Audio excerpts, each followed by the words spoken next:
নবান্নে বৈঠকে মুখ্যমন্ত্রী বলেন ডিভিসি এর জল ছাড়লে বাঁকুড়া, দুর্গাপুর, বীরভূম ও বর্ধমানের কিছুটা ভাসে ডিভিসি এর জলে। তাই ডিভিসি এর জল ছাড়া নিয়ে কড়া বার্তা দিলেন মুখ্যমন্ত্রী মমতা বন্দ্যোপাধ্যায়। আর ডিভিসি জলে হঠাৎ করে জল ছেড়ে দেয় ফলে দুর্গাপুর থেকে শুরু করে বীরভূম অনেকটাই ভাসে, বর্ধমানের কিছুটা, এটা মাথায় রাখতে হবে। সুতরাং ডিভিসি জল কতটা ছাড়বে, কি ছাড়বে, এটা আমাকে প্রতিদিন রিপোর্ট দিতে হবে এবং ইনফরমেশন দিয়ে কনসাল্ট করে তবেই আমরা অ্যালাউ করব। একবার যদি 100 ছাড়ে সবটাই ডুবে যায়, মানুষ মরে যায়। আগে তাই হতো, কেউ দেখাচ্ছিল না। কিন্তু 10-10 করে যদি ছাড়তে শুরু করে তখন রেখে দিলাম বাদে, আমার যতক্ষণ না ফুরোচ্ছে ততক্ষণ আমি ছাড়ছি না। আর যেই ফুরিয়ে যাচ্ছে হজম করতে হচ্ছে, বদ হজমটা বাংলাতে করতে হচ্ছে, এটাও তো ঠিক নয়।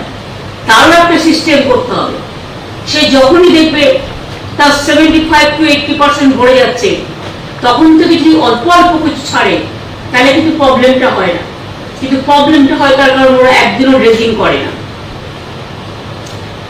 ডিভিসি এখনো পর্যন্ত যদি ড্রেজিংটা করে সেন্ট্রাল গভর্নমেন্ট, 2 লক্ষ কিউসেক মেট্রিক টন জল এখনো ডিভিসি জলাধারে থাকতে পারে, যেটা আমি 5-6 বছর ধরে শুনে আসছি। কিন্তু ওরা ড্রেজিং করছে না, ফলে প্রবলেমটা আমাদের ঘাড়ে আসছে।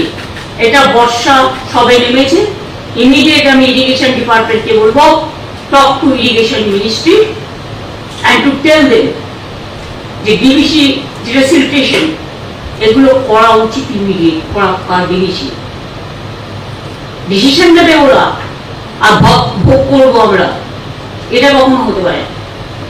এটা মাথায় রাখতে হবে।